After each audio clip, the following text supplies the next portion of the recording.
Bonjour, je suis Stéphanie Coco, bienvenue sur ma chaîne YouTube. Aujourd'hui, on va parler de l'ego.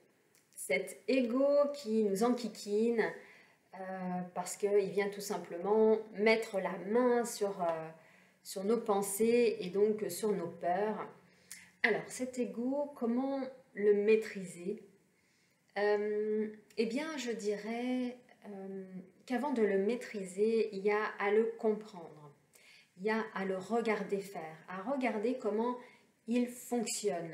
Quels sont à l'intérieur nos mécanismes qui se déclenchent quand l'ego arrive avec une blessure. Par exemple, va nous mettre en colère, va nous mettre en tristesse. Essayez de déceler à quel moment cela se passe. Essayez de décortiquer votre scène qui vient de se passer, qui va tout simplement vous refaire en fait simplement une sorte de réplication de ce qui a été blessé dès l'enfance. Et c'est très subtil en fait l'ego, parce qu'il est très fin, il va vraiment nous amener dans des états émotionnels bas, parce qu'il va tout simplement nous ramener en fait sans qu'on ne puisse faire quoi que ce soit tant qu'on est inconscient, à ah, il se passe ça, donc tout de suite la connexion se fait sur la blessure originelle et donc ça déclenche donc la tristesse, la colère, la rancœur, la jalousie, la comparaison, et ça déclenche en fait tous ces états qui nous enquiquinent. Et donc c'est avant tout d'arriver à se connaître. Alors, comment se connaître, comment se comprendre? Eh bien, essayez d'être conscient de tout ce que vous faites. Par exemple, vous faites une activité, eh bien, vivez-la pleinement à l'instant présent. Regardez comment votre mental pense.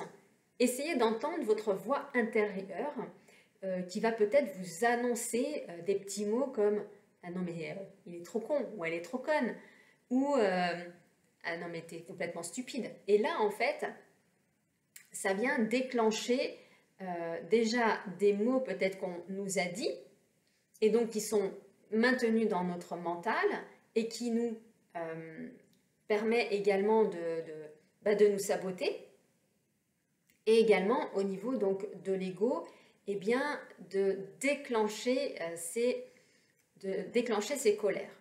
C'est très subtil. Par exemple, vous avez un rendez-vous avec une personne et c'est une personne avec qui voilà, vous adorez être, ça fait longtemps que vous attendiez ce rendez-vous, et cette personne, eh bien, à la dernière minute, annule le rendez-vous. Eh bien, inconsciemment, ça va déclencher peut-être une colère, peut-être une tristesse, peut-être un déni, peut-être une fuite. Et donc, eh bien, essayez de regarder comment ça se passe. C'est-à-dire, ah, alors là, j'ai été heureuse d'avoir un rendez-vous, super. Le fait de l'avoir annulé m'a déclenché une tristesse, une colère, une rancœur, une fuite. Ok, donc pourquoi je fuis? Pourquoi ça m'a déclenché cette fuite? Qu'est-ce qui s'est passé avant, au tout début? Eh bien, ça va être de regarder en fait tout ce chemin et vraiment d'être conscient de faire ce travail intellectuel de compréhension de comment vous fonctionnez. Je sais que c'est pas évident, c'est vraiment se mettre dedans, mais ça va être vous aider à vous comprendre. Ne laissez plus votre mental prendre les rênes de votre vie. Regardez comment vous fonctionnez. Je vais vous raconter ma petite histoire. Je fais des activités extérieures, hein, voilà.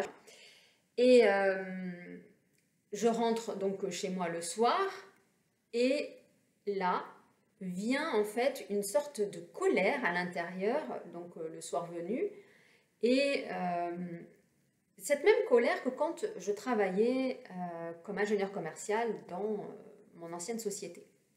Et là, je me dis, mais qu'est-ce qui se passe? Qu'est-ce qui fait que je déclenche à l'intérieur cette colère alors que je n'ai pas le même métier qu'avant, je ne comprenais pas. Et bien souvent, ce qui se déclenchait, donc chez moi quand j'arrivais à l'époque, eh bien, il y avait cette colère qui sortait et je me mettais à parler de colère, donc à mes enfants, à mon ex-mari. Et là, je me suis dit, mais je ne vais pas recommencer ce qui s'est passé auparavant. Donc, eh bien, j'ai ressenti cet état en moi de colère et je me suis dit qu'elle n'avait pas à sortir puisqu'il n'y avait pas de...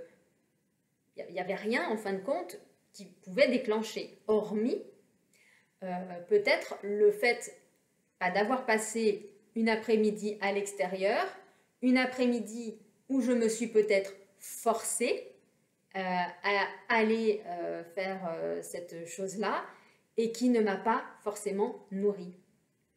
Hormis cela, je ne vois pas ce qui aurait pu déclencher. Et donc, si ça ne m'a pas nourrie, eh bien, c'est que potentiellement, je ne me suis pas écoutée, que c'est peut-être pas du tout ce qu'il fallait que je fasse et que c'est peut-être un petit peu de revenir vers moi pour comprendre en fait qu'est-ce qui peut m'aller. Voilà. Et donc, c'est tout cela eh bien, qui est à regarder à l'intérieur de soi, de vraiment comprendre en fait ces schémas et de comprendre son besoin.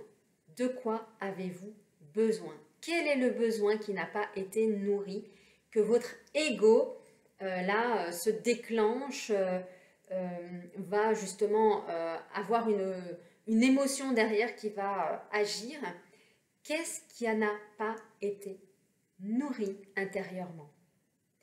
Ça peut être le fait de ne pas s'être écouté, donc on n'a pas pu se nourrir puisqu'on ne s'est pas écouté. Donc est-ce que l'extérieur nous a écoutés peut-être?